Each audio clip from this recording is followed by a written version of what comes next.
Good evening and welcome to the March 14th, 2024 meeting of the Indian River County Planning and Zoning Commission. We'll call the meeting to order and start with the Pledge of Allegiance. If you'll stand, please. Pledge allegiance to the flag of the United States of America and to the republic for which it stands, one nation, under God, indivisible, with liberty and justice for all. Thank you. Any additions or deletions from the agenda? No, none. We have two sets of minutes to approve tonight. The first is from December 14th, 2023. Mr. Chair, I move to approve. Second? All in favor? Aye. Very good. And the second set of minutes is from January 11th, 2024. Motion to approve? Second? All in favor? Aye. Both sets of minutes are approved. And so tonight we have one agenda item. It is a public hearing, and it is Island Manor Development LLC's request to rezone approximately 20 acres from A1 Agricultural District to RS3 Single Family Home Residential District. This is a public hearing. Any declaration of ex parte communications? Yes. Okay, Mark? I received an email from Susan Neal, I think that's how you say it, and I explained to her that this was a quasi-judicial matter, and so, not that I couldn't, but I shouldn't talk to her about it, discuss it with her, and encourage her to come to the meeting, but we have a previous commitment. But then she wrote me back with a copy to Laura Moss and another commissioner, but I never really had any, I didn't read her points, and I did have any discussion. Hey, So with that, we just ask if that's the disclosure, that the question is, the next question will be if all the commissioners have an open mind, and you can and you will do this openly without any sort of bias or prejudice. So can you and will you be able to attend this hearing with an open mind and without any bias or prejudice? I always come in. Oh, I okay. second that. All right, thank you. okay, good, that's good. So we will, at this point, swear in all participants who wish to speak on this matter. If you wish to speak, please stand and get sworn in. Do you swear or affirm to tell the truth, the whole truth, and nothing but the truth?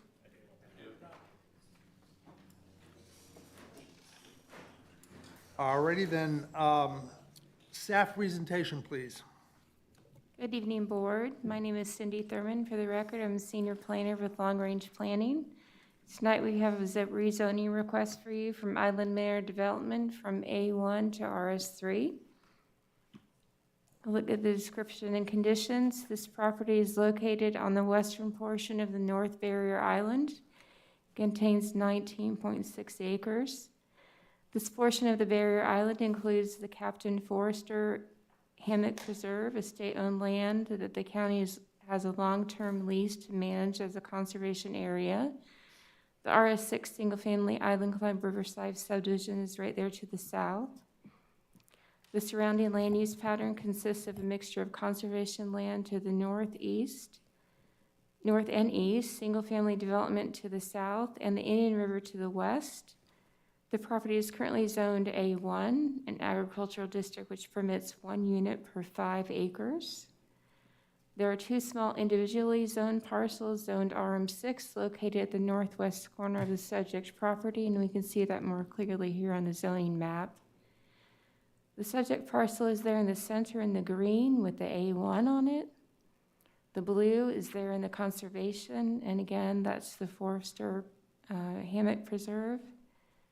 And there's those 2 RM6 parcels that I mentioned. And the RS6 to the south, the Island Manor Club subdivision there. Here's a look at the future land use map, which is L2 of the subject property, the same as the subdivision to the south. Everything there that's in the blue is the conservation. A look at the existing agricultural 1 zoning district. This is traditionally designed for agricultural, aquifer recharge, and conservation uses, intended to provide for residential uses that are very low densities, requires non-urban locations primarily devoted to agricultural activities, and generally serves as a holding district until the property is ready to be developed. And then a closer deep dive, you can look at the differences here at the minimum lot area, lot width, and then of course the biggest difference, the density, and then the sizes of the setbacks. The RS3 proposed zoning is a single-family district designated for low-density single-family residential development, ensures adequate public facilities to meet the needs of residents, and in this instance will create a step-down zoning buffer between the existing RS6 subdivision to the south and the Conservation 1 zone conservation area to the north. The rezoning request is consistent with the underlying L2 future land use designation. This L2 future land use designation is intended to provide areas for the development of residential uses with densities up to 6 units per acre. The existing L2 future land use designation is consistent with the requested RS3 zoning district. The RS3 zoning district will limit the density to 3 units per acre. And as you'll see there, the L2 would allow up to 6, but RS3 will limit it to 3. And the existing A1 zoning district would limit the density to 1 unit per 5, but it is not consistent with the existing L2 future land use designation. As we're required to look at the review criteria of Chapter 902.123 for every rezoning, this criteria starts with, is it in conflict with any applicable portion of the land development regulations?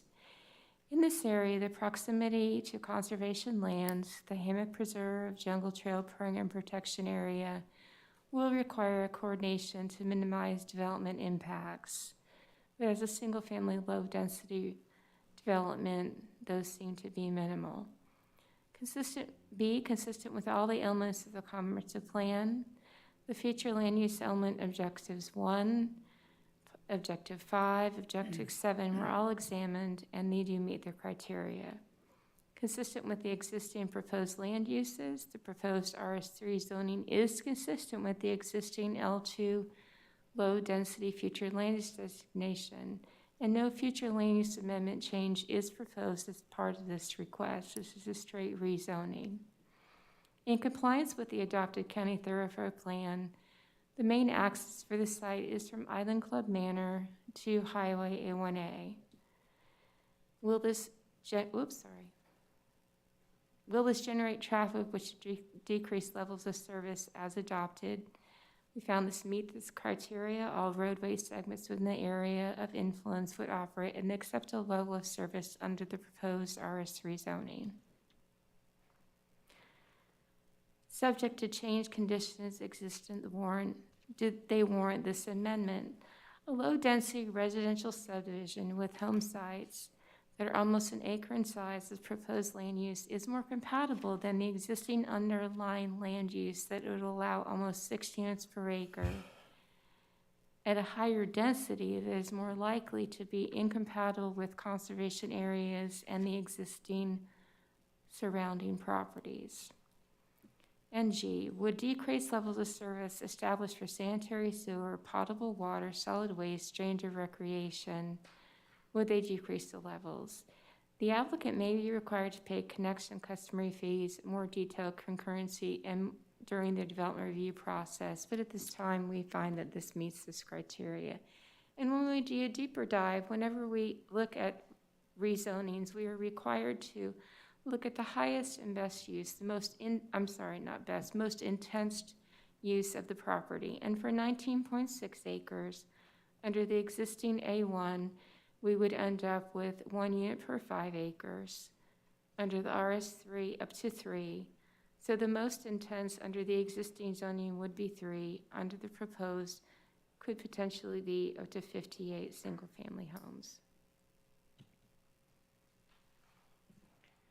Would this review change result in significant adverse impacts on the natural environment?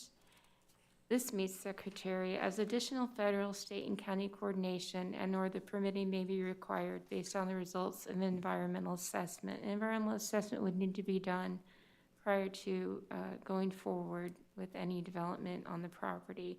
This property is in the flood zone AE. Additional flood protection regulations would be also reviewed as part of the subdivision development review process. Would this change result in an orderly and logical development pattern, specifically identifying any negative impacts on such pattern? This meets the criteria consistent with the concept plan and the surrounding land uses and will provide for a logical and orderly development pattern, actually providing a step-down buffer between the subdivision to the south and the conservation to the north. In conflict with the public interest and is in harmony with the purpose and interests of the land development regulations, we do find that this meets the criteria and is in harmony with the purpose and intent of the land development regulations. And is there any other, any other matters that may be deemed appropriate in review and consideration of the proposed amendment, such as police protection, fire protection, and emergency medical services? We believe it meets this criteria as all mandated facilities have adequate capacity to accommodate the most intense use under proposed zoning district. So in conclusion, the requested RS3 zoning district is compatible with the surrounding area, consistent with the goals, objectives, and policies of the county's adopted concert plan, is consistent with the county's land development regulations, deemed suitable for RS3 zoning to further meet the needs of the residents with a diverse and varied housing supply, and supported by staff. And the recommendations is that the staff recommends that the P&Z recommend that the Board of County Commissioners approve this request to rezone the subject property from A1 to RS3. And if you have any questions, I'd be happy to answer them. Thank you. So at this time, we'll address commissioner questions. Any questions on my right? Okay, Beth? Could you put up one of the location maps, attachment 1?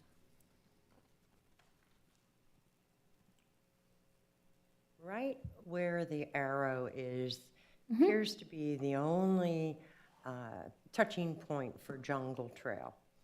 And I know that my question may be much more appropriate during the review process, but are there any special considerations when you are adjacent to Jungle Trail that need to be addressed?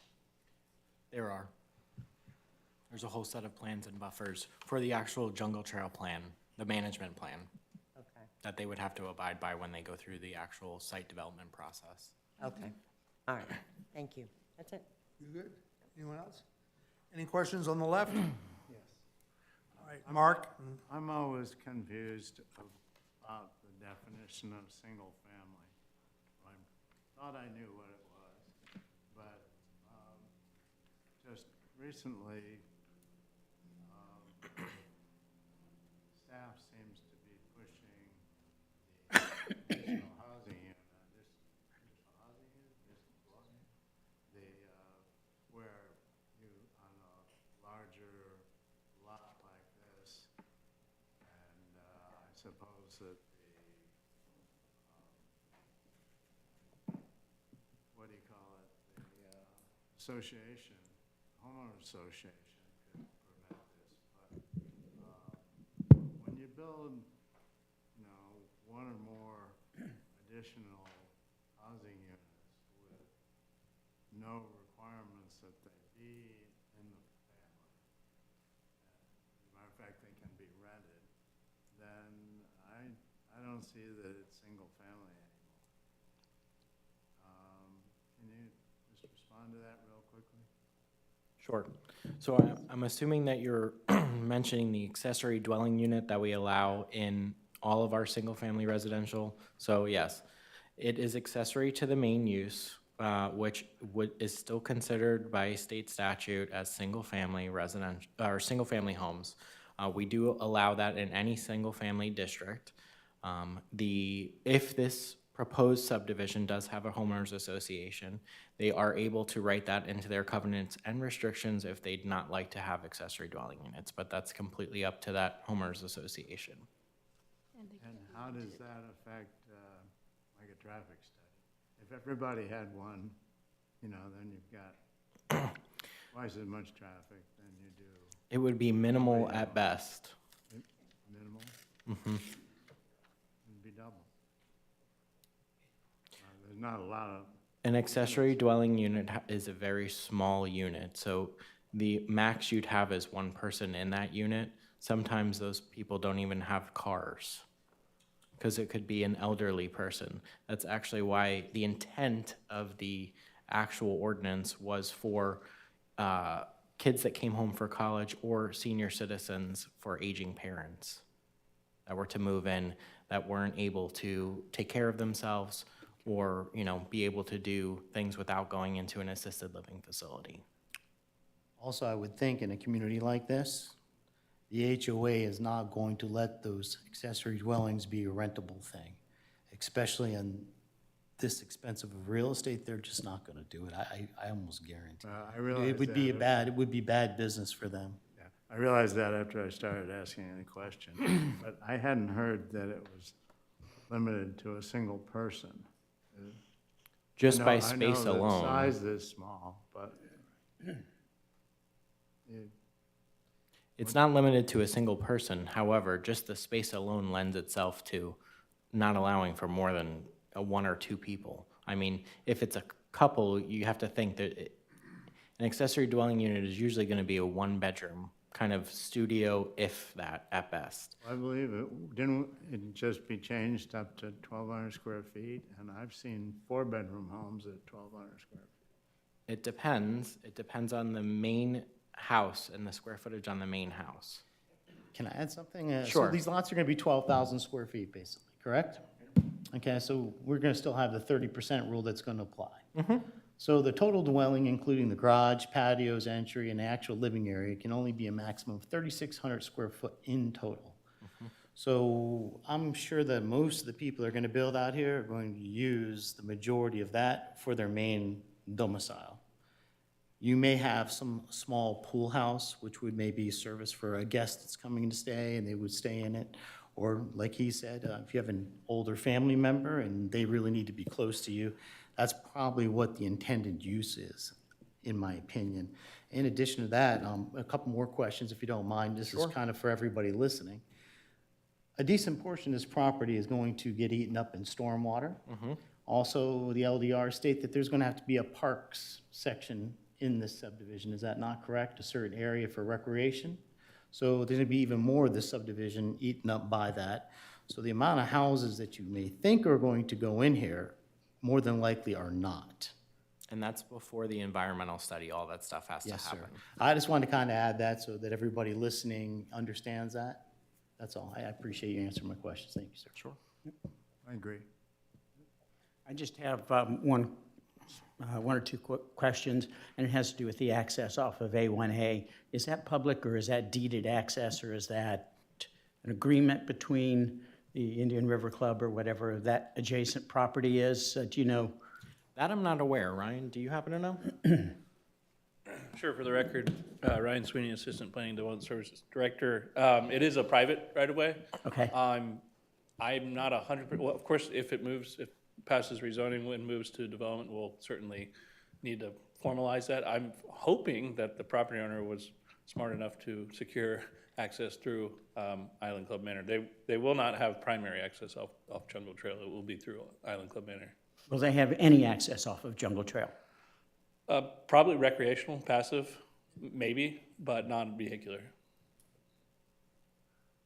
And there is a gatehouse, and I imagine that would be their only access and egress. Correct.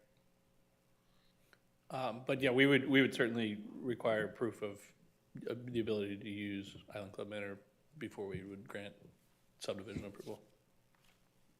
Okay, because access to the property off of A1A would seem to be necessary in order to even zone this RS3.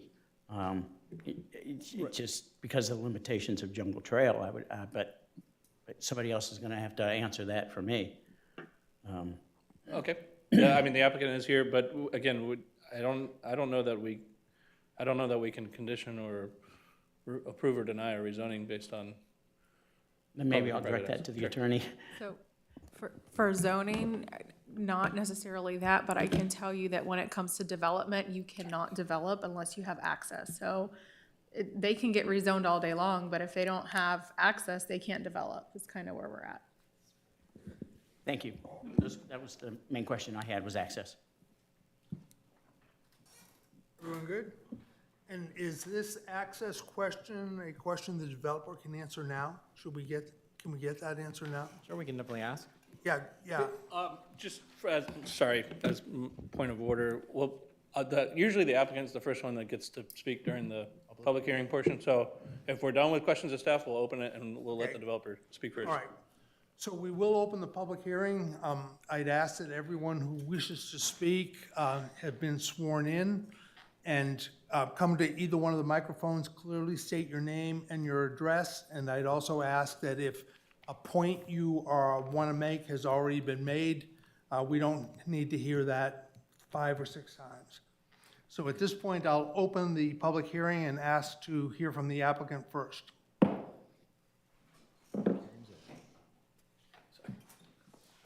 One other point of order, typically the developer does request to be able to sort of answer or follow up on any questions at the end as well.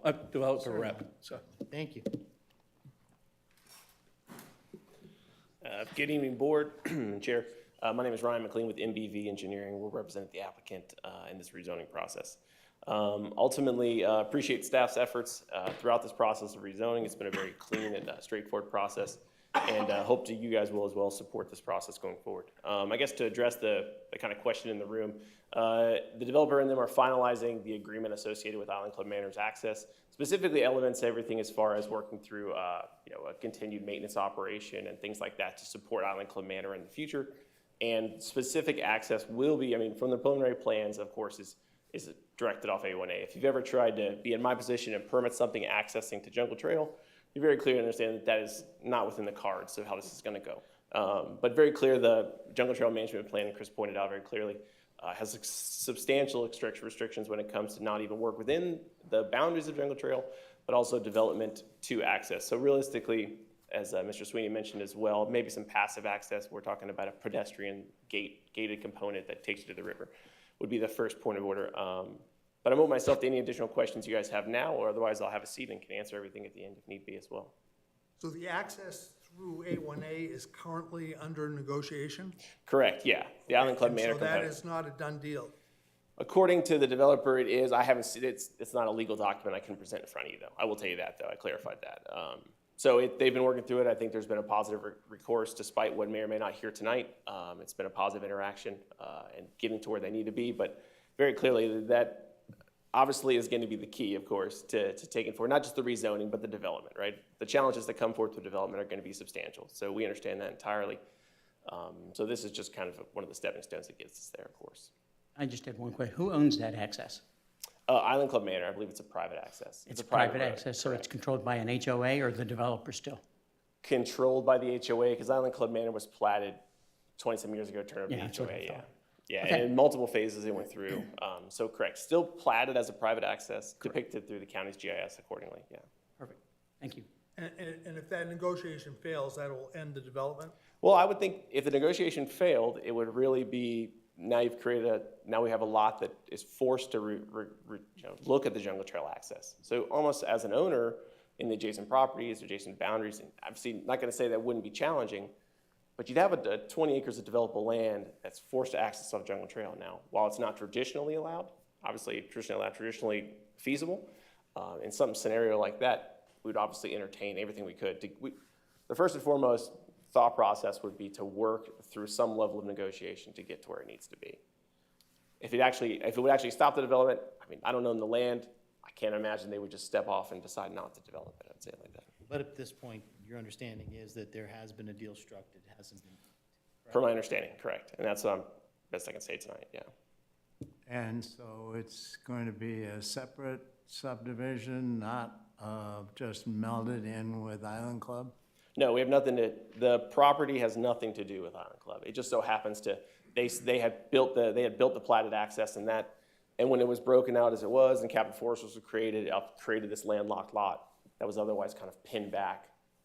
And then ultimately accessing this would make the most comprehensive sense for the county, but it is to say that, yes. You know if there's been any discussions about these little spotty RM6 parcels?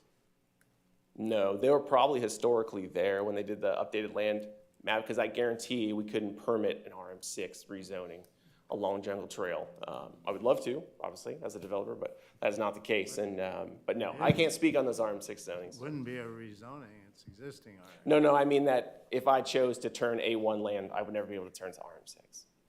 Yeah, so I think it's just historically when they update the zoning maps, at whatever time and effort they did. Regardless, Farm 6 was.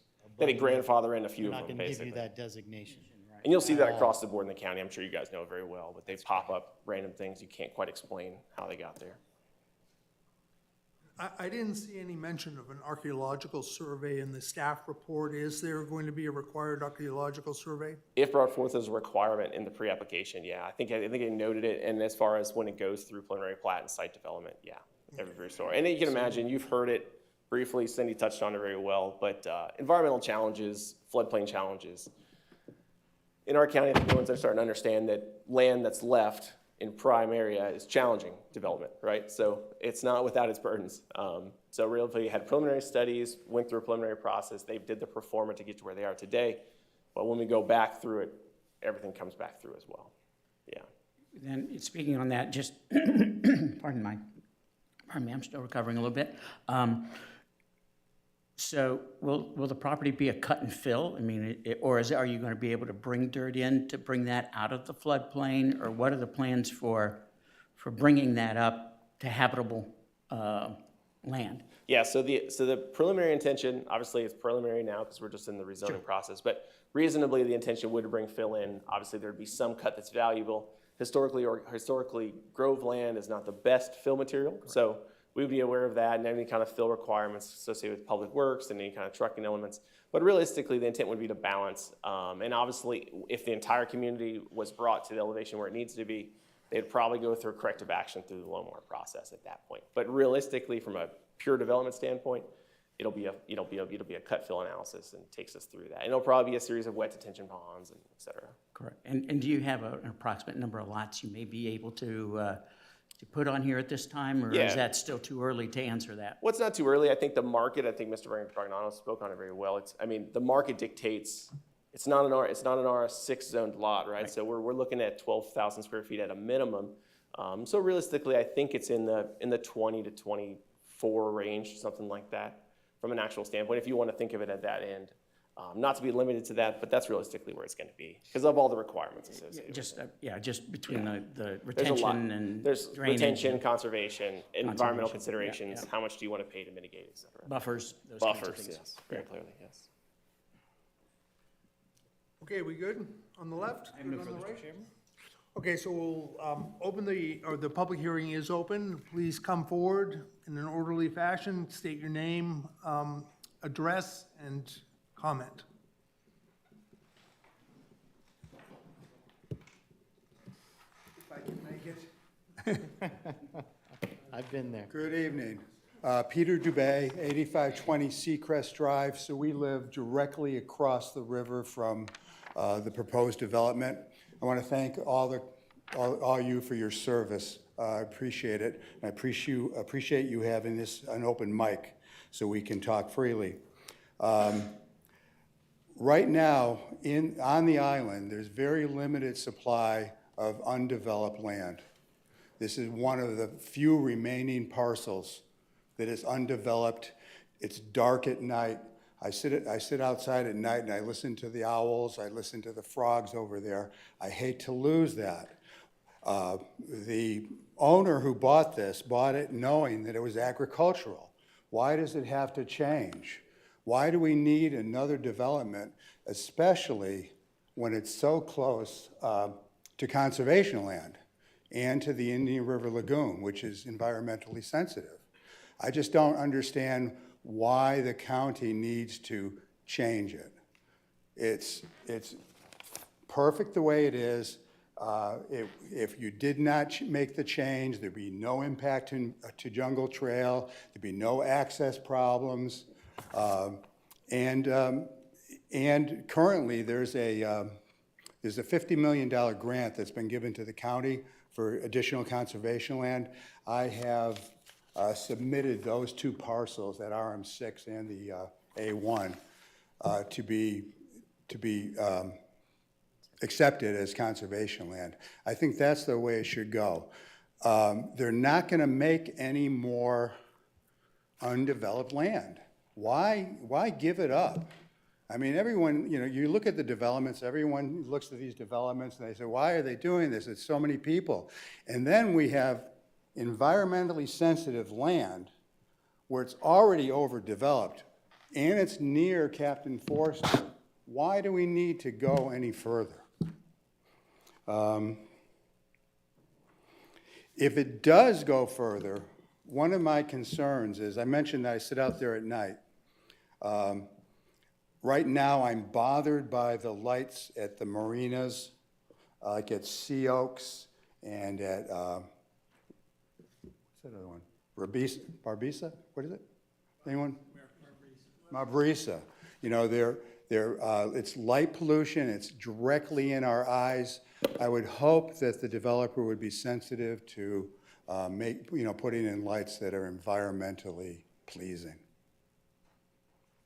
That's it. Thank you, Mr. Dubay. Just a question for staff. What was Seacrest zoned originally before it was developed? Any idea? I don't know. It was before me, so I'll have to ask Ryan. Sorry, Mr. Chair, Seacrest?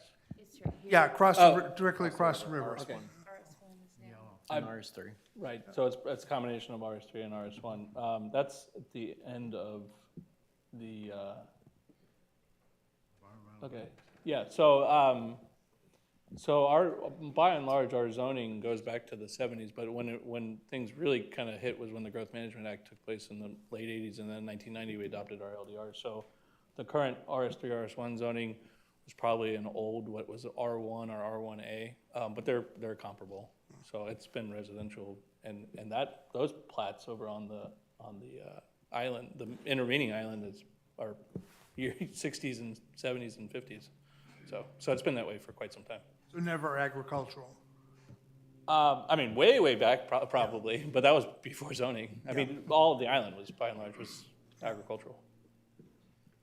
Okay, thank you. Just one other point. South of Seacrest, that's all owned by Land Trust now. So that's conservation area also. So the conservation area is all over the place. It's conservation area by virtue of being owned by the Land Trust. It is zoned RS1, so just to be clear. Yeah. So if I may, just really quick, obviously we want to continue with the public hearing, but just as a note, I mean, to put it out there, this is, the landowner has a right to come in and ask for this rezoning. Unless we find that they don't meet all of the criteria, we cannot deny the rezoning. So they, as the owner, have the right. If someone's wanting to submit it to ELAP, they can, but ELAP, I can tell you, because I sit on ELAP too, is looking for owners who are willing to sell for conservation. So that's a whole nother thing as well. So just wanted to remind the board that we have, unless there's a specific reason for a denial, if they're meeting all the criteria, they have a right to request the rezoning. And The criteria you were referring to were the criteria we went through, those 8. That's correct. Correct. Yep. Can I add something, Mr. Chair? Yeah, go ahead. So the mandate of this board here is to follow the land development regulations. Our personal feelings and opinions on things are absolutely irrelevant. We're here to look at the letter of the law and approve or disapprove items by that law.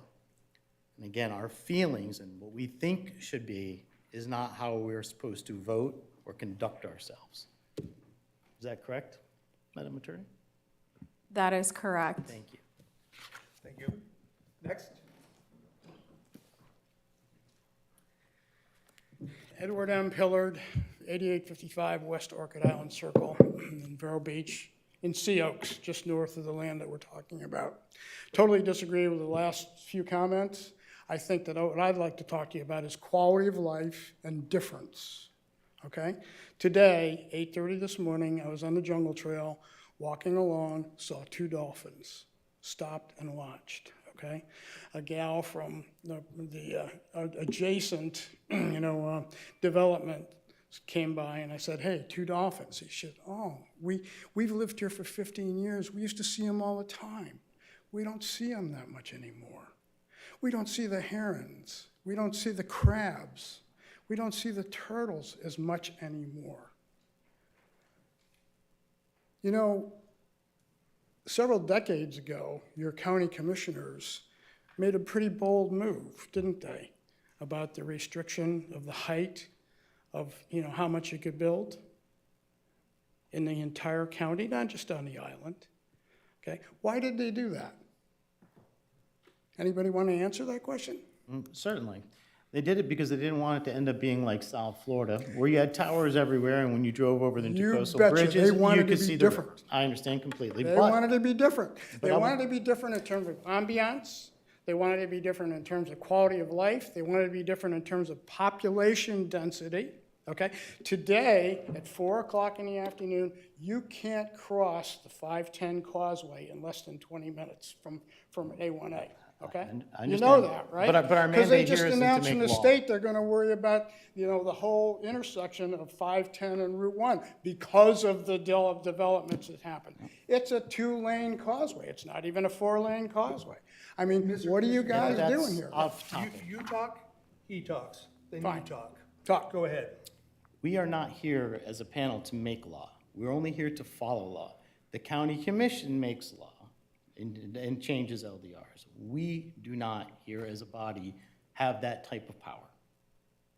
Okay, well, when you, come off this committee or whatever, whenever you do in the next, 2 or 3 or 4 or 5 years, you can tell your kids and your grandkids that, yep, we did what we had to do, and we just sacrificed the quality of life and being different than the counties above and the counties below. You can tell them that yourself.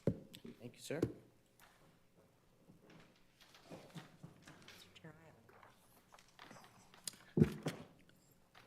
Gabriel Walker, I'm a homeowner facing the plot of land in Island Club. I'd just like to give support to the previous speakers and also say that I think a rezoning from agricultural to whatever R you're going to put there is a regressive step. This site is an obvious acquisition for the land that's already in public ownership there. And you've heard that there's money available, probably aiming at this land, and you should not do anything that gets in the way of creating this space for the public use, which it's obviously aimed for. Thank you. Thank you.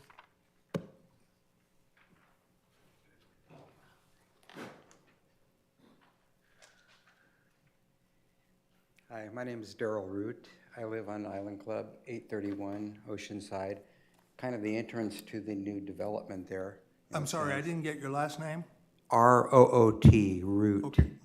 Kind of like root beer. And to me, I know this gentleman said this has nothing to do with Island Club, the new place. It kind of has everything to do. If they're going to be bringing in trucks, for how long? Do they build everything in a year? Who knows how long that is going to take place? Dust, traffic, it's going to interrupt the tranquility of my home, these people's homes. So I don't understand that. I guess everybody's wondering why they're doing this. I think it's greed, basically. It's all focused on making a lot of money. There's no other reason. I mean, it's 20 prime acres next to the, you say it's close to the preserve. It's really part of the preserve. I walk down there all the time. I don't think it's any different when I look at it other than there's no trees. So, already I'm a new homeowner. I'm already thinking about I'm going to move. I don't know what, I know that building doesn't take place overnight, and they'll go in there and form this land the way they want to, and then they'll build houses piecemeal. So it's going to go on for a long, long time. So let the commission think about that. Mr. Root, so we've heard from neighbors all around this development. Was there ever any discussion within your homeowners association about buying this parcel and keeping it the way you want it? Because somebody did buy it. Right. Last I heard when we moved in, and we've been there just under a year, was it was possibly going to be developed. I think Helmut was going to be the builders. They were going to build 1 home per acre. Now it's up to 58 homes for the acreage there, which what probably means, That was maximum. yeah, That's so not what it's gonna that be didn't sound so bad. Yeah. Okay, 15 homes. Now it's going to be 58 homes. Does that mean about 100? No, it's not gonna Can't be 58 homes. homes, there's not enough That was- land. Go ahead. So, I apologize. Okay. By the time you have all of the different requirements by the county to build in there, like the developer said, you're probably only looking between 20 and 24 homes, I believe is what he said. And so it's not the 58, that is what could possibly go Okay. in there, but statutorily and code-wise, the property isn't large enough for that many homes. doesn't look like it. And it's not because of the requirements of the county. Yeah. And they do a very, very good job of making sure that all of those requirements of open space and drainage, that everything stays on the property and doesn't leach into the environment and into that river. They do a very, very good job. I have to commend staff because I've worked with them on this, and they do a very good job of making sure all of that wastewater and things stay on property at that point in time as it's being developed. So there's gonna that is be- something to consider. There's going to be like 50 new vehicles driving up and down that road, if you figure 2 per family. And then And, I have a and that's the block case wall. with everything that's been built over the years in the community. Every time something was built, you had additional traffic, you had additional trucks, you had things under construction. So when your home was built, in all honesty, that same type of traffic and thing happened. And so you guys have been there now for a while, so you haven't seen that. And so it's sort of hard to say, well, it was okay for me, but it's not for them. And that's sort of what I'm hearing from the public at this point in time is why they don't like it, is because of some of the traffic and the noise and the things that will be going on temporarily. Now, you are right. It's not going to happen overnight. It's going to be for a period of Right. time. But I appreciate that outlook on it, but that's Sure. kind of a canned outlook that everybody says, hey, you came here, but now, like everyone knows, there's like no land left. There's a beautiful spot there. There's a preserve already there. Why encroach on that? Why not just leave it alone? I heard what you said, but I have no control over property rights. And if somebody purchases something and wants to develop that, that is personal, private property rights. And as a commission, we're obligated to hear and grant those rights as long as they are within the code and the law, and that's our job. hey, I'm sure I'm a capitalist too, but you have to step back every now and then and go, hey, let's just leave some of this the No, way it was. I appreciate that Yeah. insight. I do. Okay. Sir, can I ask you a question? Mr. Root? Mr. Root? Yes. We got a question for you. Sure. Is Island Club fully built out? Yes. Okay, because I know River Club is still building and expanding. River Club has, I think, about 3 lots left or something. It's Yeah, pretty much, for all intents and purposes, built out. Island Club is built out, and unless they want to fill in the ponds and build, maybe so. Okay, thank you.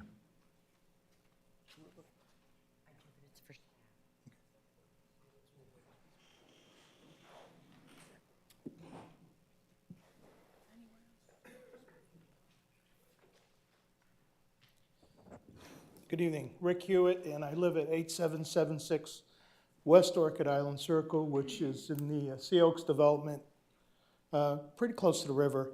My question is on this is, I can see the property, whoever bought the property obviously wants to have it rezoned. So if I just want to, I guess it's just point of information that I have for you folks is, are you saying that you're looking at approximately maximum 3,600 square foot footprint per unit, and the maximum would be anywhere from 20 to 24 units. Is that what I'm hearing? So what the applicant has the option to do is, they have an option to go as small as a 12,000 square foot lot. And in doing so, they can only put a structure on 30% of that, which equals 3,600 total square foot. The applicant also has the option of making the lots bigger than 12,000 square foot and putting larger estates, but then there won't be as many home sites. So they have some flexibility in their plan, but a lot of it, at least in my opinion, is gonna be eaten up with water retention, roads. You're gonna have to put a park on that particular site according to the LDRs. And I'm sure there's going to be a lot of restrictions and buffers because of the estuary to the north. So a lot of that property is gonna be shrunk. And they're not going to be able to put 50 homes in there, 40 homes, 30 homes. I don't think that they're gonna get, beyond 30 if they make the lots somewhat bigger or somewhat small. They're gonna only have a minor amount of homes in there. You're not gonna have some 60-home subdivision going in with townhouses and all that crazy. Thank you. Thanks for clearing that up. So I guess my question at this point is then, should you do the zoning change, what is the next step in terms of, do you have oversight as far as the amount of units that would go in there? Yeah, the next step is going, the next step, all right. Yeah, so, a couple of things. So this is strictly the rezoning, and that's what you gotta base your decision on, and ultimately the board will ultimately approve or deny it. But there is a whole nother process that is, the subdivision process, preliminary plat, LDP, final plat. I do wanna clarify that that staff has the ability to approve a preliminary plat up to 24 units, which happens to be a magic number in this case because, so staff could approve the preliminary plat for this subdivision up to 24 units without having to come back to you all. If it's 25 or more, we would come back to P&Z. We don't have the ability to say, we think 10 is appropriate, so we're only gonna allow 10. If they meet the parameters, but they are gonna be self-limited by all of the things that we've mentioned. Just as a rule of thumb, in a conventional RS3, on average, if they're doing the minimum lot size and lot width, they typically yield about 2 units per acre. So even though your zoning's RS3, by the time you do stormwater, roads, landscaping, buffering, all the other things, this is a cut and fill, so it's probably gonna be even more so than that. 2 would be the highest, but that's 12,000 square foot lots, at the bare minimum. They're probably gonna wanna go a little bit bigger. If I could, not to sort of change the subject, but, so Island Club is actually 2 different subdivisions. The eastern half was actually a PD, and it has 55-foot wide lots, so it's considerably more dense and intense. The west half was a conventional subdivision, but it's RS6, so it's 70-foot wide lots, only 7,000 square foot lots is the minimum. They still have a sizable cut, or pond, for those that cut and fill. So they still only yielded probably, the PD probably got close to 4.5. The conventional subdivisions are 3.5, 4. But it's still way higher than what we're looking at with the RS3 conventional, just for matter of perspective. And Mr. Hewitt, I want to take a step back even further than Ryan just did. What we do tonight is make a recommendation that will go up to the Board of County Commissioners.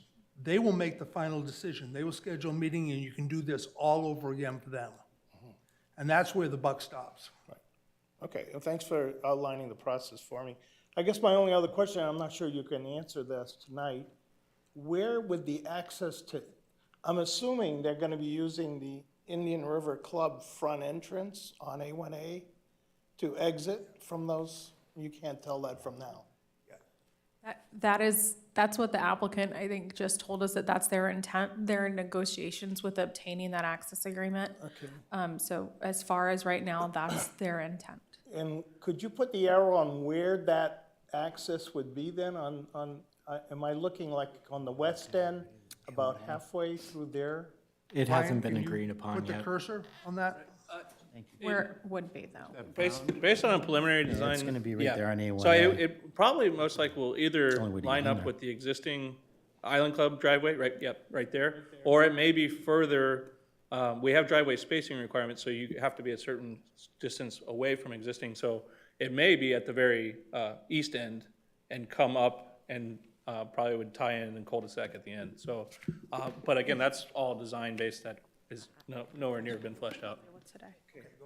Yeah, I had a question too, Ryan.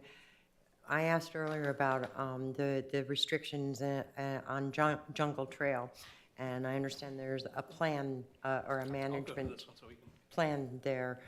For the conservation areas that surround this project, is there any controlling mechanism similar to Jungle Trail? Yes, yeah, so there is additional buffering and compatibility requirements. Okay.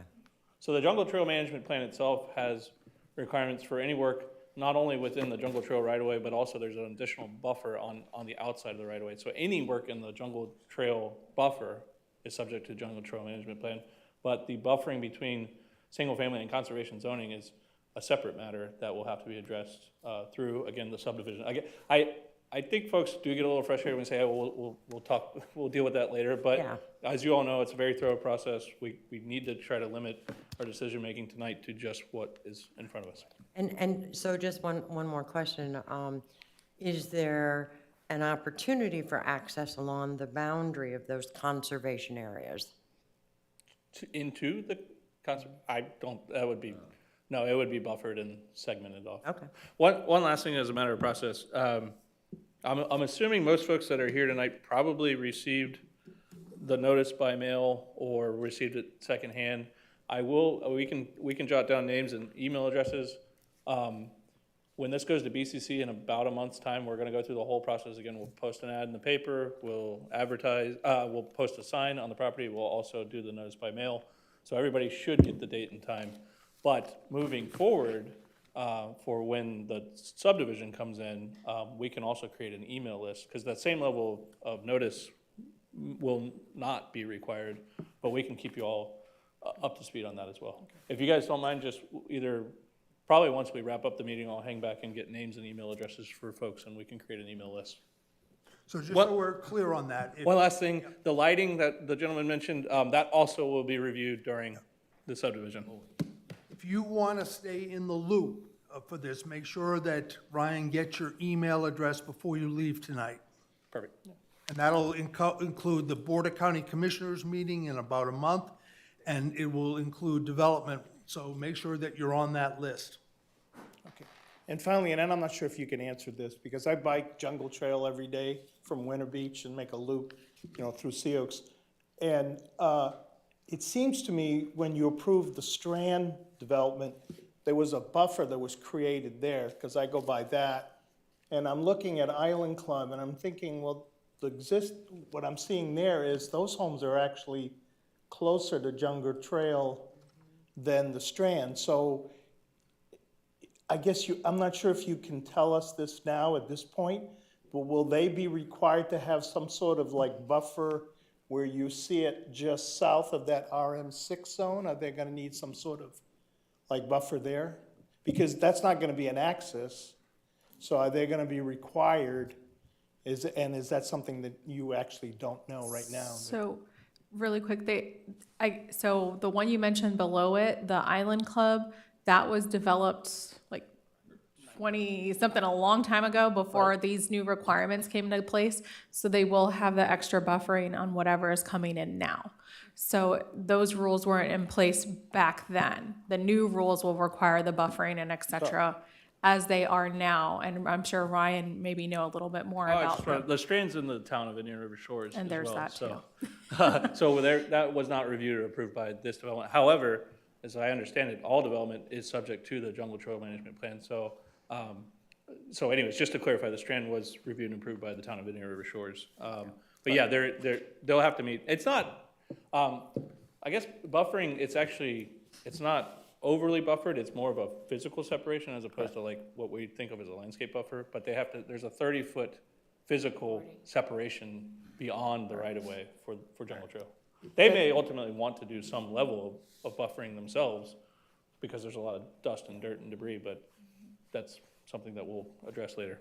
Well, I thank you for your information. And Mr. Hewitt, if, as this progresses and you get notifications of what's going on, if you have thoughts that you want to get onto the table, you can meet with Ryan. You can meet with him anytime if you've got concerns. Right, Ryan? Thank you. I appreciate it. Yep. Let me clarify once again. When they're doing a conventional subdivision, we are bound by certain rules and limitations. You know, despite what even I might say sometimes, developers sometimes, you know, are difficult, but oftentimes they want to be good neighbors. So if it's a reasonable request, they usually try to accommodate it. So we can Well, get just there when we... clarification, the buffer Right. clarification. Sure. So I just want to try to keep us on task. We're here simply for the rezoning at this point in time. It is, if anyone else that has not had a turn to speak, would like to speak, that would be great at this point in time. If not, then we need to. One quick question of you, Susan. Yes. You made it very clear that the landowner has a right to. Can you please come to the mic? I'm so sorry. I'm sorry. You made it very clear the landowner has a right to request a zoning change. Yes, sir. And you have to either agree with it or not. What reasons are valid for not agreeing with it? If they don't meet any of the requirements that we have set forward, and at this point in time, they do meet those. So at this point in time, we have to basically go off the evidence that's been presented here at this hearing. So what's the point of having zoning if they can come in and just request it and you can't refuse it? So the point of having the zoning, I can tell you, it's there to kind of demonstrate what's going to happen, what's not going to happen. But you are offered the ability to be heard if there is a reason and a legal basis to deny it, and we deny it with conditions, we can. But at this point, we haven't heard any evidence for a basis for a denial. So I will definitely, and this board, unfortunately, they don't have, as they've said before, they don't have the ability to change the land development regulations or any of those rules. Those rules get changed by the Board of County Commissioners. And those are done through land development regulation amendments. They call them the LDRs. So anybody that is concerned about anything that's happening in your community, you can always talk to a commissioner or talk, to your commissioner to see what, and voice your concerns. I will note, though, that this particular item, when it does come back up in front of the board, it will be a quasi-judicial item. So we try to refrain from having other people reach out to the commissioners beforehand because it's quasi-judicial. It can cause an issue of whether they're deemed to be impartial, and there can create a conflict of interest. So we usually try to ask commissioners not to, if they get anything, just kind of put it to the side, and they have to disclose if they've received anything beforehand, because they're only allowed to rely on the testimony and evidence that's given during the hearing, because the applicant has a right to appeal, and the only things that are appealable are the things that are here on the record. Yep. Okay. So, but your concerns are not, please don't take it that they're fallen on deaf ears, because they have not. And as Todd has pointed out, some of us, we have our own personal opinions and feelings, but our personal opinions and feelings don't come into place when we're up here. We just have to enforce the rules that we're given. And that's just kind of the way it is. So, Thank you. of course. Mr. Chair, if I could say one thing. Just To the one item. Again, I live in Island Club. Is the committee empowered to rezone without a definite access agreement to that site? Because there Yes. isn't one at the Yes, moment, we are. so. This We're question. empowered to do You are- so. Even without access being known? But sir, it's a moot point, because as they stated earlier, without access, they can't develop. I understand, but just chicken and egg, so you're entitled to do it. Mr. Chair, I just wanted to make the public aware that even with this land being rezoned, if the rezoning was approved, it could still be submitted for the ELAP and it could still be purchased for conservation. Just because it's rezoned doesn't mean that it cannot be purchased for environmental sensitive land. So Just want to make the public aware and also the board aware. Right, yeah, I believe this parcel's actually already been recommended to be, is that correct? Or that's what one yeah, of the- okay. The only other final thing I'll say is to back up sort of globally with land use and zoning. The underlying land use for this property is L2, which allows a host of different zoning districts: RS2, RS3, RS6, RT6, RM3, 4, and 6. So if they were asking, and Ryan, the other Ryan, the applicant mentioned this, if he was asking for RM6, he'd be probably booed out of here, because we're not going to put multifamily highest density use up against con. So there is a method to the madness. We do try to strike a balance. If you look from south to north, we're going from RS6 to RS3 to Con 1. The RM6 pieces that you mentioned those are grandfathered sort of anomalies. But if they were requesting RM6, they probably would fail to meet some of those criteria, just to be clear. One thing I wanted to mention, Mr. Chairman, was looking at this map that we've been doing for 45 minutes. The agricultural, or the A1 parcel, sticks out like a sore thumb.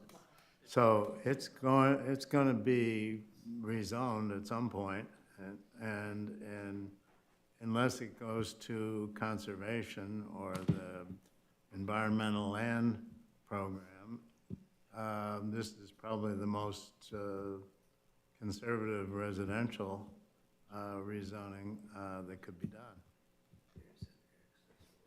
Hey, has everyone spoken? Who wants to speak? One more? Sure, that's fine. Okay, my name is Tom Rowe. I live on Island Club Square, right across from the track. Excuse me, sit there quiet this time. I've been an owner there for 20 years. And before we had the HOA, the easement agreement was reached to provide access to the road. The HOA did not have involvement with that. I think it's important to point out that there are conditions in the easement agreement as to what type of housing can be built on that tract. For instance, it can't be multifamily housing, et cetera, just so I can clarify that. We had discussions over the years about purchasing the lot. Nobody had the appetite to put up that kind of money. Other than that, Somebody did. Pardon me? Somebody did, because it's been purchased. I don't know. Yes, somebody did. It was always very, I mean, we always would have preferred to have it open, but we recognize reality. That's where we are. That's the law, and we will do the best we can to develop this in conjunction with the developer, so that to everyone's mutual satisfaction, because there's not a lot else we can do about it. Thank you. And you've got a voice all through this process. Yes, I will thank the planning people. They've kept me involved in this for years. I've seen previous plans by GHO. I can't remember the other one, which were rejected by the zoning commission, no, by your commission. That was you guys. And we had grave concerns over those, over the density of the housing in there, and the fact, even in the one meeting, I won't mention who it was, they started appealing to us to allow different zoning so they could put multi-family housing in there. And we said, no, we're not going to agree to that. So that's kind of where we are today, and we recognize that reality. Thank you. Thank you for the information. It's very interesting that the access agreement has been in place that long. I'm still not seeing the access to A1A. I guess it's that brown little chunk there. It's kind of a tricky wording.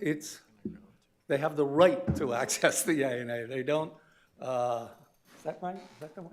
I can't remember exactly the wording. So it gives them the easement to use Island Club Manor to access the A1A. That is our main drive coming out of the two developments. And that's in your CCRs, your documents, your homeowner's documents? Yes, it is. It's in our covenants. It's in your Yes, covenants? It's in the covenants.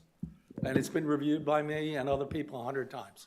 Okay. We didn't get far. No, but that gives us a little bit more ease on, yes, at least there's something in the CCRs that say that they have some kind of an access, and of course, you've got to come to that final agreement on what it is. Correct. As he mentioned, we'll still work on that with them. And it does state that the houses have to be at least similar to those in Island Club, which I don't really see as an issue right now, but it does not give us the right to deny access. It's in the easement. So they're not hanging on a 70% vote from the HOA in order to No. get this, it's actually in the documents? It doesn't really require a vote. It's there, it's in the Thank you. law. And now it's just a matter of us negotiating all these things like density of traffic. We would apply the same rules that we have in our community in terms of no Saturday work, no work after certain hours, et cetera, all those things you're probably familiar with. So that's primarily what we do. And then there's the matter of the cost of the road and all that stuff. They have to compensate. And contributions to that, correct? Correct. Yes. Okay? That is great information to have up here. Thank you very much. Thank you, You're Mr. welcome. Rowe. Thank you. Thank you. Ryan, Mr. Chairman, if I may, I just want to add, I can identify with all of your concerns, but everything I've heard in here tonight does have to do with the county commissioners. Again, if the plan meets the long-term development plan of Indian River County, and we've been shown by staff that it does, it's not our job to decide on entrance, on buffers, on any of that. That all comes in the future. I can identify, my family originally settled that area in 1890. Not 1990, 1890. So you can imagine what I feel as far as the development I see there now. But it's not my job to impose my feelings, nor is it my job to impose feelings on, the rezoning qualifying because staff has proven that it does. I encourage all of you to go to the county commission with your thoughts, but it's just not the place here to do it. Thank you. It was good to hear. It was good to hear all this, and I think Absolutely. we understand where you're coming from, and put the county commission meeting on your calendars and make sure you're there. Everyone who's had a chance has spoken. Anyone else? In that case, we'll close the public hearing. Any additional commissioner questions? None here. None? I just want to, is it possible, Ryan, for the developer to negotiate with whoever owns the preserve, like temporary haul road access, construction, entrance on their land as opposed to Island Club? Right. It's possible, so that it's state-owned but county-managed, but it's not something we would be in favor of. Right, exactly. Because, that's not like. And I do, just last thing I was gonna say, and Mr. Rhodes jogged my memory, yes, so there is actually a sort of a loose access easement agreement that was dedicated to this property from the developer of Island Club before it turned over to the HOA. So the HOA kind of got stuck with inheriting it, but I think the items that they need to iron out are really just and he's right, it is limited to single-family similar homes. If anything, these homes are, like I said, are gonna be larger, because even at the RS3 minimum, it's a 12,000 square foot lot. So,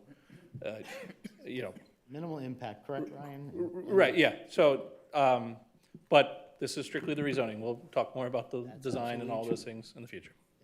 With clarification that it might be approved by staff, so, but we will still copy everyone and they'll have a chance to look at the design and all of those things. Thank you, Ryan.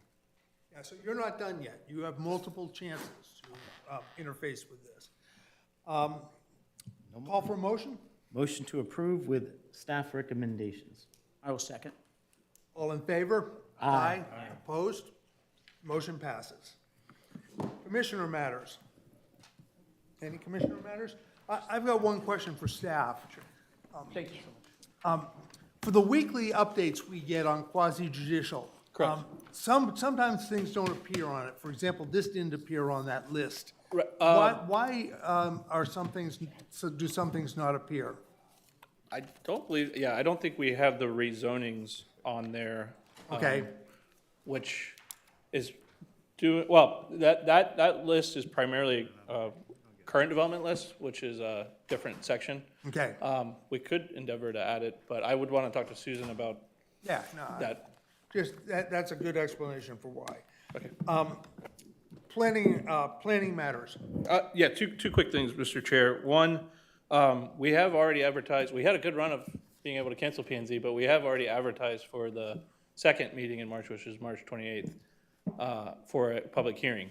However, it's also spring break, so for those of us with school-age children or those who like to go on spring break, we may, I want to poll earlier than normal to try to see if we're going to run into quorum issues with that. So I may have Lisa reach out as early as next week to get individual attendance. In fact, expect that to occur so we can try to plan for quorum issues. And lastly, you may have noticed that this packet, it was actually sent out by Dallas Rayner. He's our new staff assistant. Maria, who was with us for 20 years, went across the hall over to Public Works. But everything barring an issue should now come from Dallas Rayner. So I think everybody got the emails and the packets because everybody's here, but just look out for that name. Thank you. What about April meetings? Any idea of April meetings? I think we're angling to have the second meeting in April. We're going to try to avoid back-to-back-to-back meetings after our long reprieve, so maybe the second meeting in April. That'll be yours. Okay, good. Thank you. Attorney matters. So just kind of on the similar line as Ryan with the whole spring break thing, I will tell you that I believe Attorney DeBrawl will be appearing via phone for that meeting because I am actually out of town, and I believe Attorney DeBrawl will be too. Yes, I have school-aged children, so You're we're gonna on spring abandon break. us? You didn't invite anyone? Unless you want to go to Legoland. That's the 28th meeting? Yes, so Mr. DeBrawl will be covering in some form at that meeting, so we will leave you in his obviously more than capable hands. Is that it for you? Yes. Excellent. We're adjourned. Excellent job, Mr. Chairman.